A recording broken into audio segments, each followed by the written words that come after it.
In this video, I'm going to be talking about how to use the phone to detonate the C4 in GTA 5. It's a very easy process, so make sure to follow along.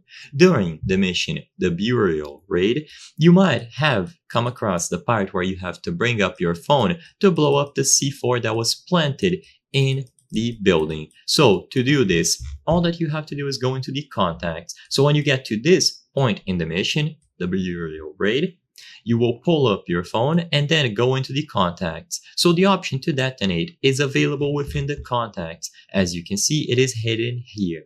So once you go into the contacts, as long as you have this mission active and you are doing this particular step, you will find this contact, detonate.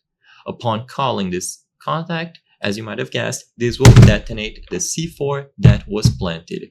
So all that you have to do is call this number from your contacts, and if you have this mission active, it is going to start blowing up the building, which allows you to progress further. This option should be available if you are doing the fire crew or the covered option.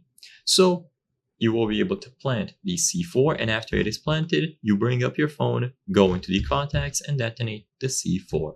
Like I said before, this video is aimed at this mission in particular. If you want to know how to blow up sticky bombs or other types of explosives, then sadly, you won't be able to do it through your phone as far as I know. You will need to press a specific combination of buttons on your controller, and it is going to be different for every single platform, so it's not what I'm going to cover in this video.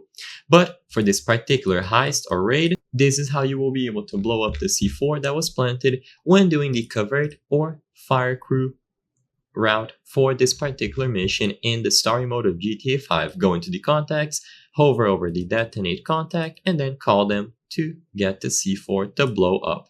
So I hope I was able to help you. If this video helped you, please consider subscribing. As you can see, 83% of the people watching our videos are not subscribed. By subscribing, you can help us make higher quality videos. Thank you for watching, and I'll see you on the next one.